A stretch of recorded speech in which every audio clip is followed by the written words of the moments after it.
Hi, my name is Kristen Cannarozzi. I am a communications major. After many years away from school, my goal is to finally graduate next fall. I've worked in HR for 15 years. I currently work as the benefits and leaves manager for an engineering company in California. I have two busy sons. I spend most of my time driving them to and from their sports. I'm learning to golf, and I honestly can't wait for football season. I'm a big Denver Broncos fan.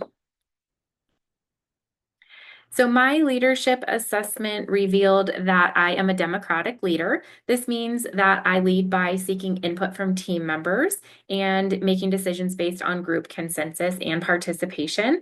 As a democratic leader, I value transparency, shared responsibility, and really believe that different perspectives often lead to a better outcome. So a democratic leader values collaboration and consensus, also promotes open communication and mutual respect. A democratic leader is really effective in environments where collaboration and trust are key. So I do believe that I lead with democratic leadership style. I agree with the assessment. I actively seek input from team members. For example, before changing a benefits offering or policy within our organization, I speak and seek input from various stakeholders to ensure that all of the voices are heard and valued. We conduct benefit surveys as such. This really helps to build trust and promotes collaboration within my team. I encourage open conversations and feedback. We have monthly HR meetings where team members have transparent conversations about what's working well, what could be improved within our department. I find that these regular conversations help empower team members to share their concerns and ideas, and it really creates a safe space for discussions.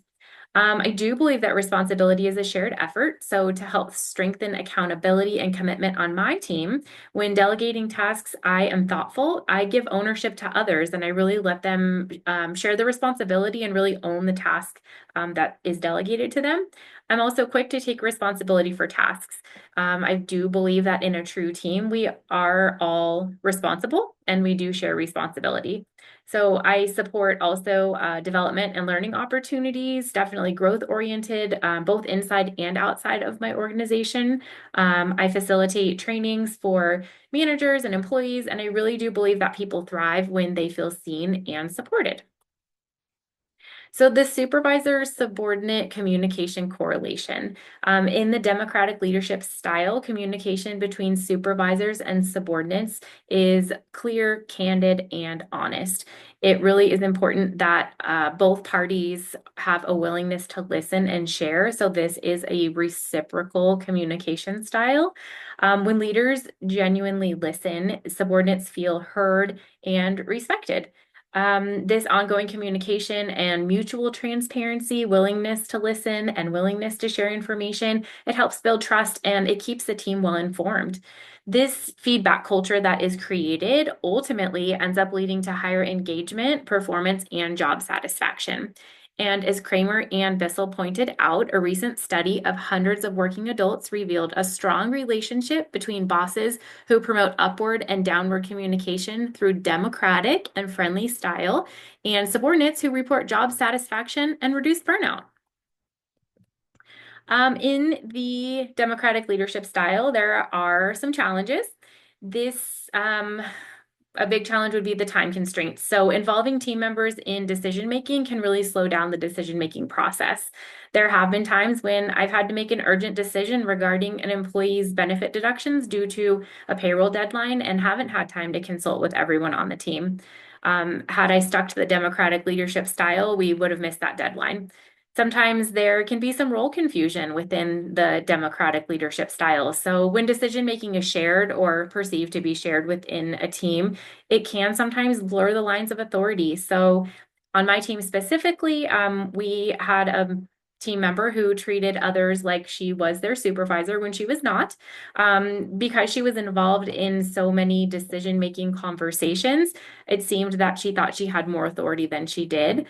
So ended up being an opportunity for some performance improvement coaching. But another barrier can be the diverse opinions. So sometimes too many different perspectives can lead to debate. It can lead to conflict. Sometimes it just feels impossible to reach a consensus, which can be frustrating. Discussions become more complex and really just more difficult as a result of these diverse opinions.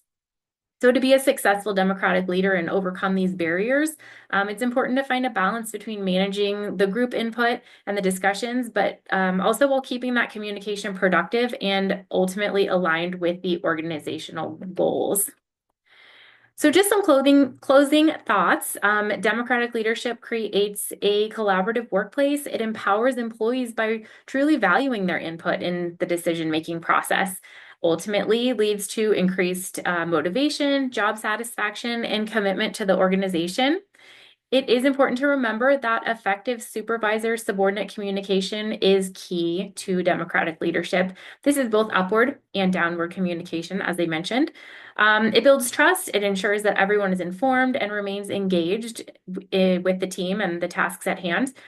When faced with challenges, as a reminder, it's important for democratic leaders to balance team participation with decision efficiency. So overall, I do believe that democratic leadership cultivates a positive workplace culture. It supports growth, innovation, and shared success. Thank you.